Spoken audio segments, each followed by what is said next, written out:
So, hey, welcome to another episode of History Hunters. While I'm here in Michigan, we decided to stop here at Coopersville. It's the hometown of Del Shannon, the famous 1950s rock and roller. As you can see, the railroad runs through here. The Coopersville and Martin Railroad was here.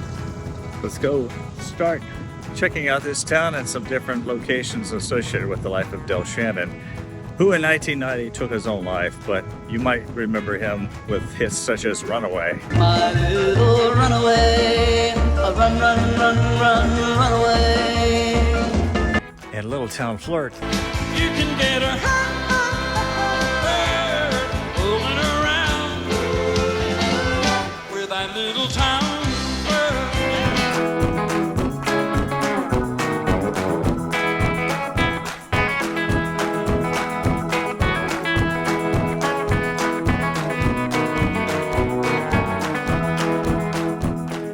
They have a locomotive here from the Coopersville and Martin Railway. This railway runs right through this little town, and we're gonna check this out. It's like a railroad booth or something. Not sure what this is. It's right next to Coopersville Hardware. This is what I would expect to be in a little town in western Michigan. We're going to walk over to Main Street where there is a museum, and I was really energized to find out that Jeff Lynne, who was, of course, the lead singer of Electric Light Orchestra, well, he was really inspired by Del Shannon's music. In fact, if you listen to a lot of the ELO songs, you will hear the distinctively 50s tunes in it. And Jeff Lynne came here a couple years ago. It looks like they're planning some kind of festival because they're bringing in cotton candy vendor. And there's a little museum up here. I want to check it out because there's something here related to Del Shannon. Coopersville Historical Museum. This is the Interurban Depot. Served as the substation for the railway that went through here. An electric interurban railroad that operated from 1902 to 1928. And this is where I'm wanting to see a little memorial here to Del Shannon. He was actually born as Charles Westover. There he is right there.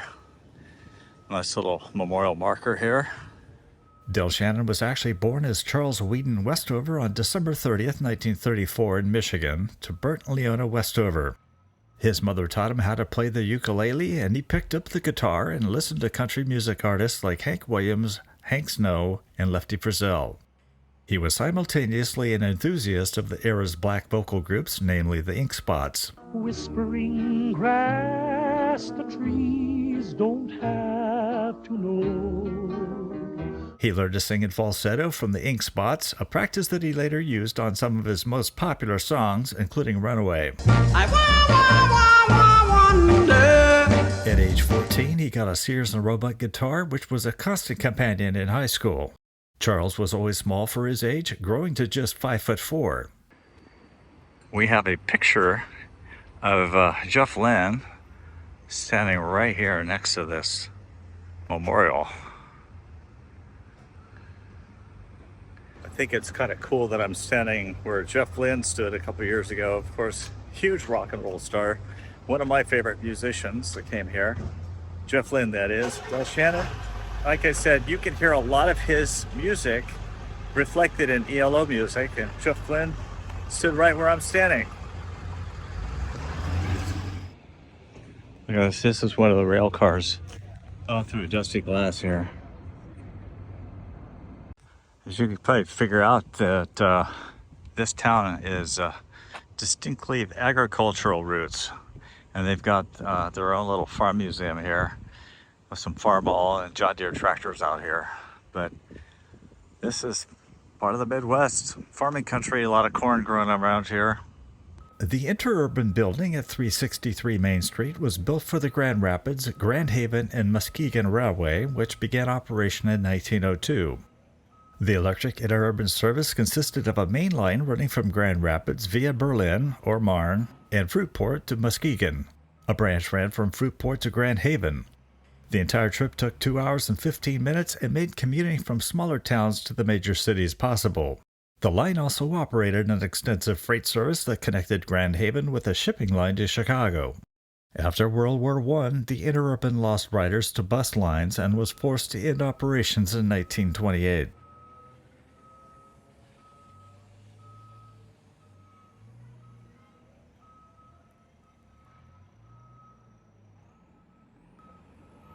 The town was first named Polkton after President Polk, but was later named after Benjamin Cooper, who in 1858 offered the railroad land if the station were named after him.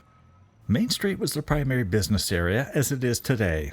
Half the businesses were destroyed by fire in 1893 and again in 1898, but all were rebuilt.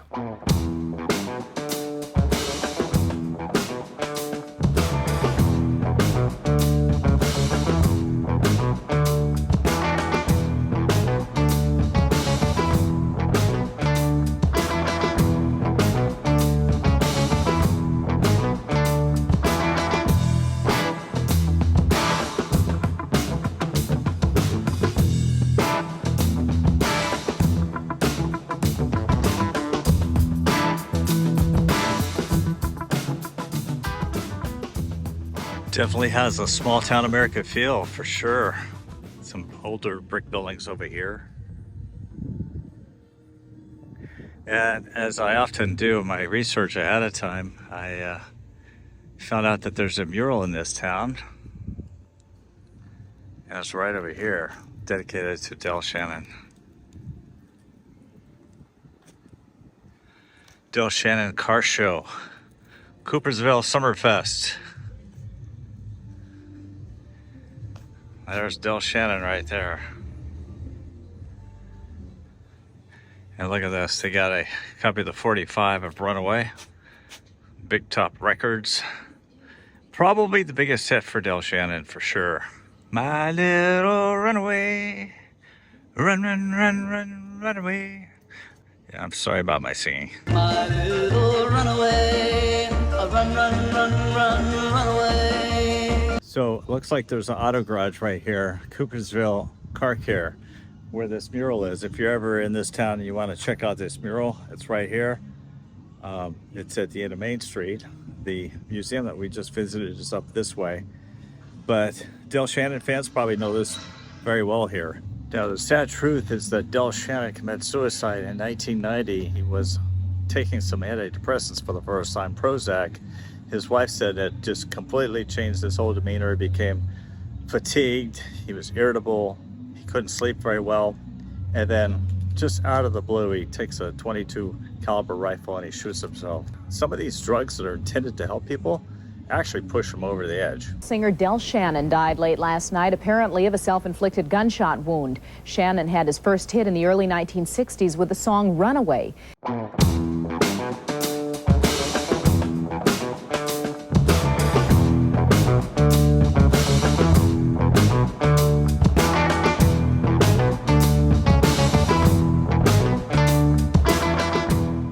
Del Shannon lived in this town for quite a while till he got drafted into the Army. He graduated from high school here.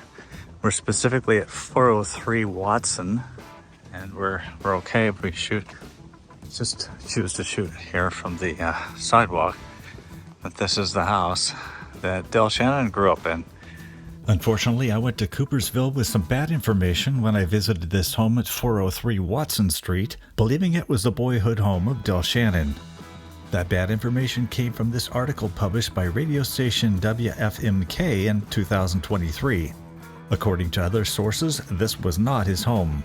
Instead, locals say he grew up at 199 48th Avenue in Coopersville, now the home of Knowles Trucking.